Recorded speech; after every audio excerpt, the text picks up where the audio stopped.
बिहार में बीजेपी के पहले मुख्यमंत्री सम्राट चौधरी के नेतृत्व में बनी नई सरकार ने अपने शुरुआती फैसलों से ही साफ कर दिया है कि ये कैबिनेट सिर्फ प्रशासनिक नहीं बल्कि राजनीतिक और सामाजिक संतुलन का भी बड़ा प्रयोग है।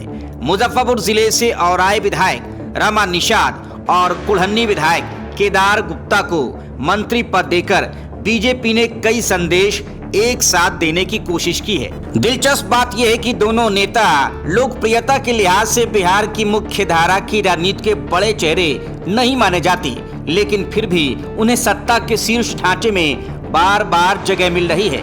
सवाल यही है कि आखिर बीजेपी की रणनीति के पीछे कौन सा गणित काम कर रहा है।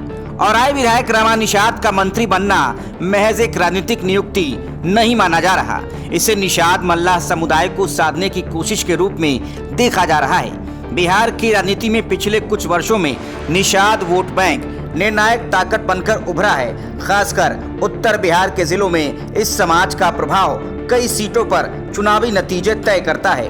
रमा निषाद की अपनी राजनीतिक पहचान भले सीमित हो, लेकिन उनका परिवार लंबे समय से राजनीति के केंद्र में रहा है। उनके ससुर स्वर्गीय कैप्टन जय नारायण निषाद बिहार की राजनीति में निषाद समाज के सबसे बड़े चेहरों में गिने जाते थे।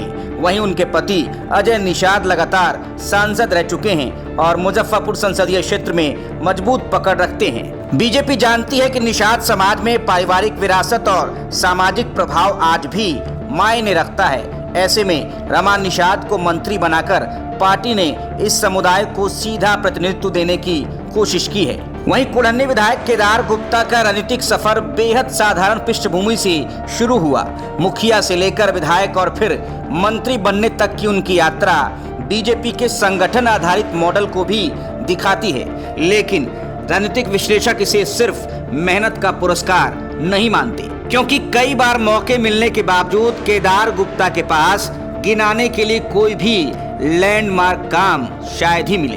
दरअसल केदार गुप्ता वैश्य समाज से आते हैं। बिहार में बीजेपी का पारंपरिक शहरी और व्यापारी वर्ग लंबे समय से पार्टी का कोर वोटर रहा है, लेकिन पिछले कुछ चुनाव में बीजेपी पर यह दबाव बढ़ा कि उसने अपने पारंपरिक समर्थक वर्ग को सत्ता में अपेक्षित हिस्सेदारी नहीं दी। ऐसे में केदार गुप्ता को मंत्री बनाकर बीजेपी ने वैश्य समाज को यह संदेश देने की कोशिश की है कि नई सत्ता संरचना में उनका प्रतिनिधित्व सुरक्षित है। राजनीतिक गलियारों में सबसे ज्यादा चर्चा इसी बात की है कि जिन नेताओं की राज्यव्यापी पहचान सीमित है उन्हें मंत्री पद कैसे मिल गया। लेकिन बिहार की सियासत में मंत्री चयन हमेशा सिर्फ जनाधार से तय नहीं होता। जातीय संतुलन, क्षेत्रीय प्रतिनिधित्व, संगठन के प्रति निष्ठा और भविष्य की चुनावी रणनीति अक्सर ज्यादा निर्णायक भूमिका निभाते हैं। सम्राट चौधरी की कैबिनेट में यही फॉर्मूला साफ दिखाई दे रहा है। बीजेपी फिलहाल बिहार में सिर्फ सरकार चलाने नहीं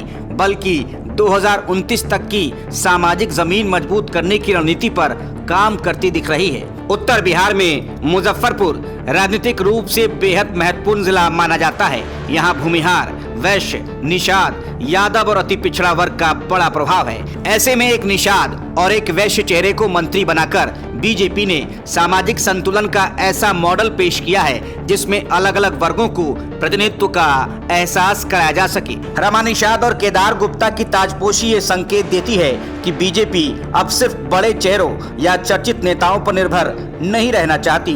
पार्टी उन जातीय समूहों के भीतर स्थानीय प्रभाव रखने वाले चेहरों को आगे ला रही है जिनकी चुनावी उपयोगिता आने वाले वर्षों में निर्णायक हो सकती है। Bureau report, front Bihar.